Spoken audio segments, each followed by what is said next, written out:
It's Reek, Ball Hawk Sports. It's been a very eventful past 2 weeks for the NBA, especially when we, talk about all the news that's coming out of training camp and how players are feeling and things like that. But first thing I want to jump straight into it, man.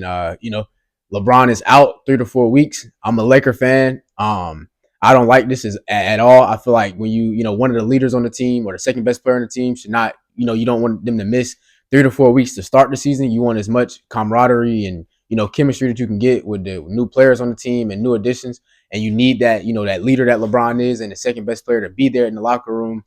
So I don't like it. But I am very optimistic. I do think that with this, Luka will already be in MVP form because LeBron is out and he already, will be attacking and approaching the game and approaching practice exactly how he should be because LeBron is out. That that other alpha or that other that dog on that team or leader, he's gonna be out. So yeah, man, I think Luka has a chance to really just start the season on that note that he wants to or should. And also for Reeves and for Ayton, who should probably be our third best player or fourth best player, it gives these guys a chance to just fully, go willy nilly, just go hoop, go play, and not have to worry about giving it up here and there to Luka, LeBron, or Luka and LeBron, just Luka. So they get that freedom. They get to have the ball a little bit more, especially for DeAndre Ayton. Austin Reeves is going to be ready because he that's just his game now, so he's going to be prepared. But I really want Ayton to be comfortable as a Laker. I really want him to, be able to get into his scoring bag if he wants to. Alley oop, pick and pop, running off of screens, high screen and rolls, especially with Luka. So yeah, man, I think I don't like the injury for LeBron at all, but I do think the Lakers could be very, very good by the time LeBron gets back, and he'll just be plug and play, and he'll be perfect by then. Starting five right now, take LeBron out. If you take LeBron out, see, I love LeBron, but if you take LeBron out, you can add more shooting, which also can add more defense. So if you take out, I'm trying to think, if Vando isn't a starter, I would go Luca, Reeves, Vando, Rui, and Aiden. Only because with Rui and Vando, you get good defense out of Vando at the small forward, and then you get good offense out of Rui with the four, and then also you got the backcourt, and then you got Aiton who's going to be protecting the rim, and is going to be that guy that you send them to on the coming off the perimeter. So I think that would be my starting five for the Lakers going into the season. But I don't have a problem with Marcus Smart starting either because he'll be a defensive dog. So if he can get into that starting lineup somehow, some way, that would be amazing too. But on to the rival of the Lakers, the Celtics, man, Jason Tatum specifically. Jason Tatum is dunking right now. This is a guy that we just watched rupture or tear his Achilles in May, and now he's dunking. And of course that doesn't mean that he's fully ready to come back and play, but that means he's making strides. And this offseason, he hasn't been playing any games, and he went on First Take and said, "I haven't been working out 2-3 times a day or rehabbing or PT 2-3 times a day for no reason." So he's determined to get back. And I like this for Jason Tatum. I think that this it gives him that extra dog. It gives him that chip on the shoulder that he may have lost when they won a championship 2 years ago in 2024. So I like this for Tatum. I don't like the injury at all for anybody, but I do like the fact that it'll change his mental and it'll probably go back into that dark place to just kind of just hunt everybody again in the league. So yeah, I like that for Tatum and speedy recovery, man. And Celtics will be probably back at the top of the East when he gets back. So to the Western Conference though, another, I guess you could say rival. Well, not a rival. They're not really nothing to us, but the Clippers, man. The Clippers don't really get a lot of coverage in my personal opinion. The Clippers have they had a decent offseason and they have a pretty decent team. Their team is not bad at all. I don't really like talking positively about this team at all, but I got to be honest, man. They added Chris Paul, they added Bradley Beal, they added John Collins. And those are three very good pickups and good reinforcements for what they already have. They still have Kawhi Leonard. They still have James Harden. They still have Zubac.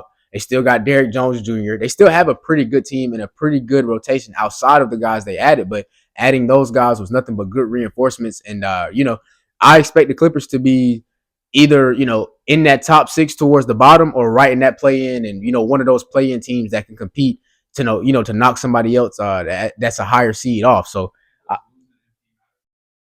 no, not with getting Bradley Beal. I honestly think that Bradley Beal is a better, is a more natural scorer of the basketball than what what's his name? Norman Powell is. So yeah, love Norman Powell. He's a dog, and I love how he showed what he said, addition by subtraction with PG last year. Complete dog, had a great season, but I do think that Bradley Beal is going to bring a different element playing off of Kawhi to where it's not so much athletic base, it's strictly skill, and I think that works perfectly with Kawhi and with James Harden and Chris Paul. So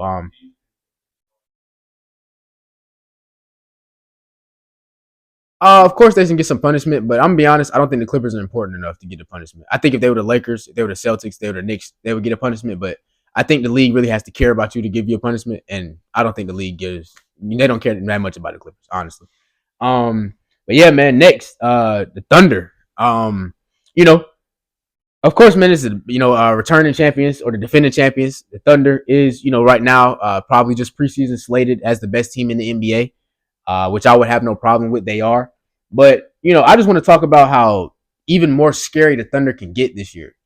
J Dub played most of the playoffs or finals or the last two series with a broken wrist. So he's going to be healthy to start the season. Shea's coming off a first or second team all defense and all NBA with the MVP, with the scoring title and a championship all in one season. I know he's going to want to prove that, he's that guy and it's not just free throws and not just free throw merchant, narrative that people wants to run with. So yeah, man, the Thunder are gonna be scary. And then they also, Hartenstein, Chet, Kason Wallace, Isaiah Joe, Aaron Wiggins, Lou Dort, Jay Gort. Shout out Jay Gort, SC legend. I'm glad they picked up, bro, for real. But yeah, shout out the Thunder, man. The Thunder got dogs, and I'll tell you, they got dogs. Chris Youngblood from Alabama in college last year. If you know, you know, bro. They got dogs, bro. Caruso, come on, bro. They got dogs from top to bottom. They got it all over there. So hey, man, shout out to Thunder. Yeah. The only thing with Topic is, bro, he too hurt. Like they say, he already gonna miss the first 4 to 6 weeks. But you want to know why I like that? Jay Gort Tom. Jay Gort Tom. But nah, and they also got the other dude too. I can't think his name. I think his name like AJ Mitchell or Aaron Mitchell or something like that. Light skinned dude off the bench. So yeah, man. The Thunder are gonna be good again. They got a lot. The Thunder got a lot. They got too much, honestly. It's almost to the point where Dagenot's gonna have to find a way to get everybody who deserves minutes. But yeah, man, I'm really liking that Thunder team for sure. I got a lot of expectation for them. I expect them to be back in the conference finals or back in the finals again this year.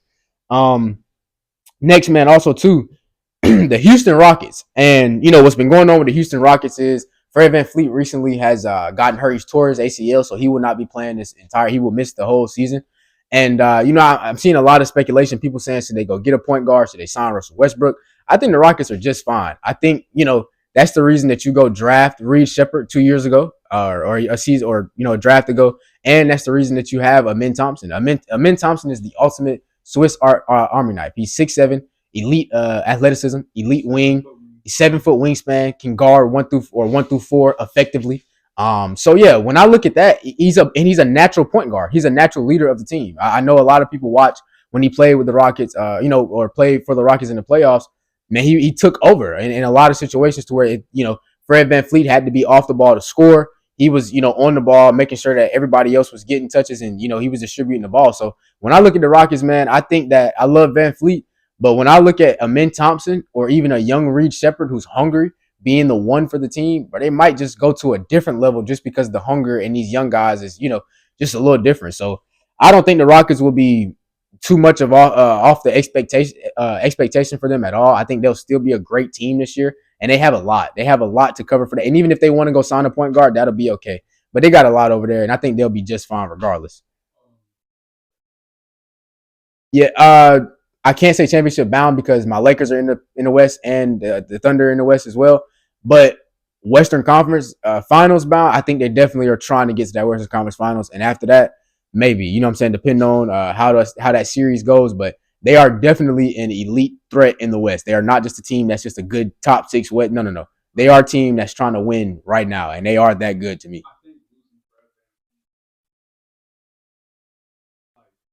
In those clutch with the experience, yeah. And that's a fact. And I definitely understand that. But I think they're banking on Amin Thompson growing up a lot. So by the time, and he has a lot of experience. It's another thing. They just played in the playoffs. So, I think that's why it's more so of Amin being that guy. And I think that by the end of the season, towards that playoff time, hopefully Amin will be, very comfortable in that role. But that's why the Rockets got all those vets too. That's why they got KD. That's why they got Steven Adams, Clint Capella. They got these guys to be able to weather that storm when players may not be feeling the same way when playoffs come, or they might not have that same enthusiasm or confidence that they had before. So yeah, man, shout out to the Rockets. Hmm? JD Davison, he got signed by the Rockets. Yeah, and Udoka drafted him, didn't he? Yeah, because he was in the Celtics. Honestly, I don't know, man, because he's a guard, but I don't think he can shoot. And it's like that's almost like going to sign Russ. You just don't know. It's an anomaly.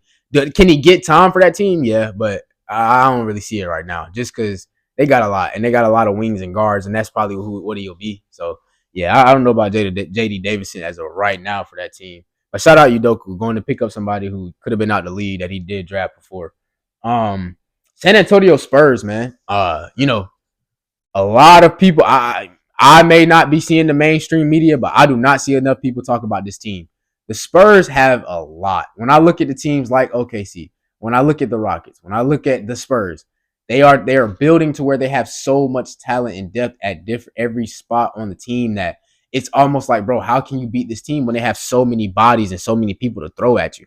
When you look at the Spurs, you got De'Aaron Fox, you got Stephon Castle, you got Keldon Johnson, you got Devin Vassell, you got Carter Bryant that they just drafted. You got Dylan Harper that they just drafted. You picked up what's the big from Luke Cornett. Then you got Wimby. This team has you got SoCan still. This team has everything. They have defenders, they have wings, they have shooters, they have guards. This team has everything that you need, and it's almost like they have more and then some. They have everything you need and then some. So when I look at the Spurs, man, they're young, so I can't lock them in for a top 6 seed. But when I think about the Spurs, man, I see a team that's going to be in the playoffs, right in the thick of things, or right, facing teams and they're beating them and going further, or they're losing and it's inexperience and they're getting right back. But I think the scariest thing about the Spurs is though they can compete to get to the conference finals or even get to a finals without Wimby even being in his prime. And if they're doing that, then by the time he gets to his prime, it'll just be like a every year thing of they'll either be in the conference finals or in the finals, just like prime Spurs with Tim Duncan and Popovich. So yeah, man, the Spurs they're going to be very, very good, and I hope people will not sleep on them because they got Fox, Wimby, Castle, Harper, Vassell, everybody that I named, they got it, and they dogs, and they're expected to win. And I love everything that they got, and I love the whole culture for the Spurs. So shout out to the Spurs, man. They're gonna be good for sure. Next, another team, and I did three. I'm just paying attention to all three Texas teams. Another team in Texas, the Dallas Mavericks.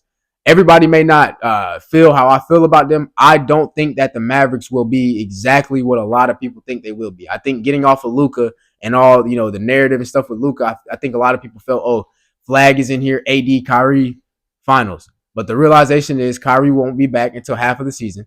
AD is still dealing with a eye injury that we don't know if he'll be 100% through the season. And I think with that puts a lot of pressure on Cooper Flag to be the guy too early. And I don't see anyone else on that team that can take that responsibility away from him or take those shots and take the ball out of his hands to allow him to grow into that role. I just don't see it right now. So without Kyrie and AD being consistent, the Mavs is not a team that, when I look at them, I'm like, they're definitely competing for a championship. I don't know. I honestly think that the Mavs could slip into the play-in just because, with inconsistencies in the lineup, it's like, they could drop some games and, be at a point that they shouldn't be. So when I look at the Mavs, I see a good team. I actually see it's still a very good team, but I don't know how good they're going to be outside of AD and Kyrie just because they're going to be in and out of the lineups and inconsistent. And I think that puts too much pressure on Flag to be the guy day one. Next, man, another team that I'm high on. I think they'll be in the Eastern Conference Finals, but I don't think they're going to the finals, man. The New York Knicks. I see a lot of Knicks fans. They're super hyped.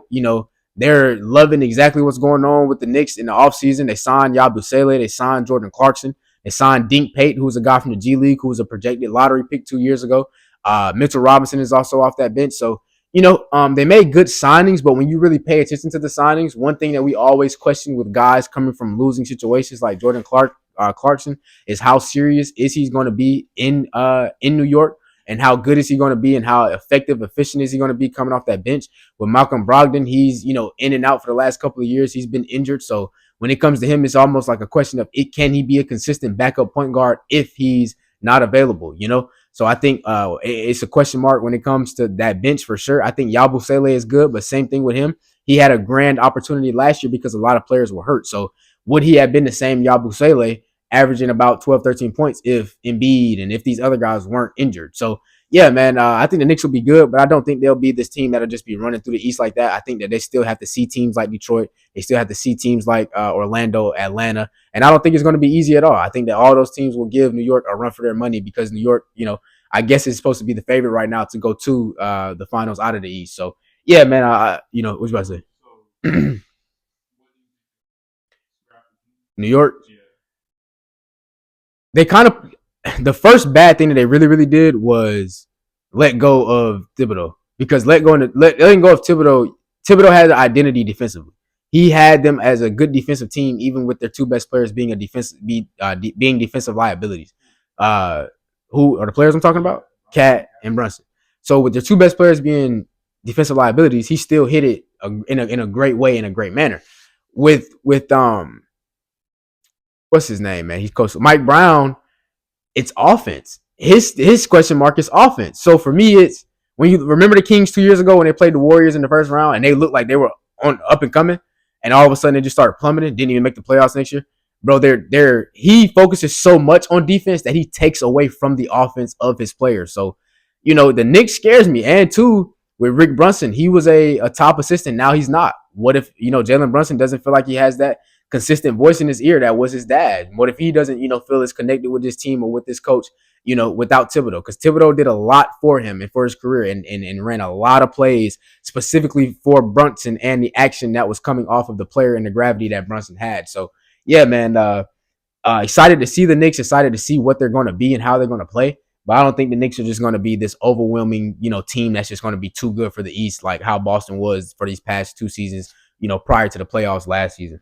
But yeah, man, when I want to talk about the Eastern Conference as a whole, when I look at the East, it's a new look East, man, but it's still a lot of familiar faces. So a lot of familiar NBA faces and stuff like that. But when you look at these new teams, when you look at these teams and what they've acquired, when you look at Atlanta, when you look at Orlando, when you look at Detroit, they are good teams and they're on the rise. Even when you look at the bottom of the East, when you look at teams like Washington, they're not going to be great. They're not really going to be good, but they have an identity. When I look at teams in the East, they're building an identity. And I think that we're in for a very good season from the East because when you take out the best team in the East or the team that's been running the East kind of with Boston and a lot of other teams have to kind of go earn it and go get it, we're able to see who's good and who's this and who's that. And I think that this year with the East, a lot of teams will be showing and will be, proving that they're good. I think the Raptors will be pretty good this year. I think the Heat will be decent to pretty good this year. So when I look at a lot of teams in the East and I look at the depth of the Eastern Conference, they're going to be good. So the East, I think, is in for a very good year, even though Boston probably won't be at full strength. But I think the conference as a whole will be good this year, and I'm looking forward to seeing the East. But that's it though, man. For this NBA pod on the 12th, Ball Hawk Sports, man. Tap in.